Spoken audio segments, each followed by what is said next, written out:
പക്ഷെ അപ്പോൾ വരുന്ന കൺസേൺസ് ഇതാണ്, പാരൻസിൻ്റെ സൈഡിൽ നിന്ന് നോർമലി ലൈഫ് എന്താവും, അല്ലെങ്കിൽ കുട്ടികൾക്ക് CA പോലുള്ളൊരു കോഴ്സൊക്കെ ചെയ്യണമെങ്കിൽ കുറച്ച് മെച്യൂരിറ്റി വേണ്ടേ, അതൊക്കെ വരണമെന്നുണ്ടെങ്കിൽ ഒരു ഡിഗ്രിയൊക്കെ ചെയ്ത് കഴിഞ്ഞാലല്ലേ പറ്റുള്ളൂ.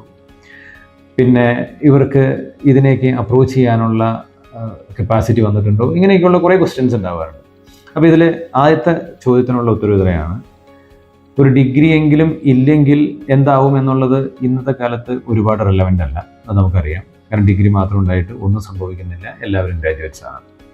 ഡിഗ്രിയുടെ കൂടെ പ്രൊഫഷണൽ കോഴ്സ് വേണം. പക്ഷെ എന്നിരുന്നാലും ഒരു ഡിഗ്രിയും വേണം. കാരണം അത് ഇപ്പോൾ ഞങ്ങൾ പല PSUസിലേക്ക് നമ്മൾ ഇൻ്റർവ്യൂവിന് ചെല്ലുമ്പോൾ ചാർട്ടേഡ് അക്കൗണ്ടൻസ് ആണെങ്കിലും അവർ പറയാറുണ്ട് ബേസിക് ക്വാളിഫിക്കേഷൻ ഗ്രാജുവേഷൻ വേണമെന്നുള്ളത്. അപ്പോൾ അത് വേണം. അതിന് സാധാരണ കുട്ടികൾ ചെയ്യുന്നത് എന്താണെന്ന് വെച്ചാൽ ഫൗണ്ടേഷൻ റൂട്ടിൽ വരുന്നു, ഇൻ്റർമീഡിയറ്റ് സ്റ്റാർട്ട് ചെയ്യുന്നു. ഇൻ്റർമീഡിയറ്റ് സ്റ്റാർട്ട് ചെയ്യുമ്പോൾ തന്നെ പല യൂണിവേഴ്സിറ്റീസും ഗ്രാജുവേഷൻ പ്രൈവറ്റായിട്ട് പ്രൊവൈഡ് ചെയ്യുന്നുണ്ട്. എന്ന് വെച്ചാൽ നിങ്ങൾ ഫുൾ ടൈം റെഗുലർ കോഴ്സായിട്ട് ചെയ്യേണ്ട ആവശ്യമില്ല, നിങ്ങൾക്ക് പ്രൈവറ്റായിട്ട് ചെയ്യാം. നിങ്ങൾ ഇതിൻ്റെ കൂടെ തന്നെ CA പഠിക്കുന്നതിൻ്റെ കൂടെ തന്നെ